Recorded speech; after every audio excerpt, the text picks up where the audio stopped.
పోలవరంలో అనేక అవకతవకలు జరిగాయి, ఆర్థిక లావాదేవీలు జరిగాయి, అక్రమాలు జరిగాయి అంటూ కూడా కాంగ్రెస్ ప్రభుత్వం పీసీ ఘోష్ కమిషన్ వేసింది. ఆ కమిషన్ ఇచ్చినటువంటి నివేదిక ఆధారంగా హరీష్ రావు పైన, కేసీఆర్ పైన ఎలాంటి చర్యలు తీసుకోవద్దంటూ కాసేపటి క్రితం అటు హైకోర్టు తీర్పునిచ్చింది. ఇదే అంశంపైన మనతో పాటు మాట్లాడడానికి భువనగిరి ఎంపీ చామల కిరణ్ కుమార్ రెడ్డి ఉన్నారు. ప్రధానంగా మీరేమో అనేక అవకతవకలు జరిగాయి అంటూ కూడా ఒక కమిటీని వేశారు. ఆ కమిటీ ఇచ్చినటువంటి నివేదిక కరెక్ట్ కానీ అది ఇచ్చినటువంటి ఆధారాల మేరకు లేదంటే నివేదిక మేరకు ఎలాంటి చర్యలు హరీష్ రావు పైన, కేసీఆర్ పైన తీసుకోవద్దంటూ హైకోర్టు చెప్పింది. దీన్ని ఎట్లా చూస్తారు?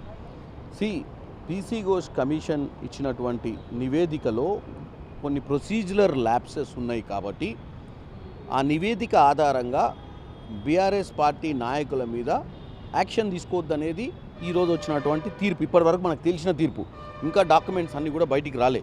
ఆ తీర్పులో ఉన్నటువంటి అంతర్యం ఏమిటి, ఆ తీర్పులో ఉన్నటువంటి అంశాలు ఏంటి అని అవి వచ్చిన తర్వాత న్యాయ నిపుణులు ఏం చేయాలో నిర్ణయం తీసుకుంటారు. కానీ దానికంటే ముందు తెలంగాణ ప్రజల ముందు ఒక అంశం పెట్టదలుచుకున్నాం.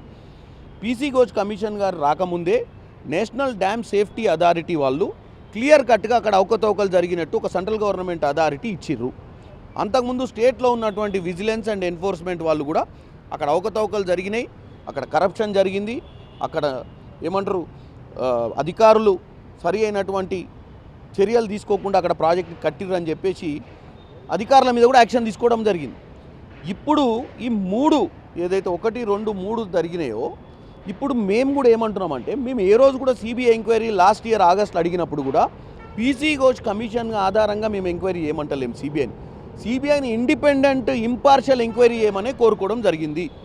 అది ఆగస్టులో అడిగినాము, ఇప్పటిదాకా దాని మీద చర్యలు తీసుకోలేదు. నిన్న ఏప్రిల్ 7వ తారీఖు నాడు కూడా మళ్ళీ రాసినాం. కాబట్టి ఇప్పుడు బీజేపీ నాయకుల మీద కూడా గురుతర బాధ్యత ఉన్నది. ఎందుకంటే ఇమీడియట్గా వాస్తవాలు తెలంగాణ ప్రజలకు తెలియాల్సిన అవసరం ఉంది. ఎందుకంటే మీ అందరి బాధ్యత ఈ రాష్ట్రాన్ని కాపాడాలి. గత 10 ఏళ్ళుగా మీరేం చేయలేకపోయారు. దాచుకుంటున్నా చూసి ఊకుర్రు.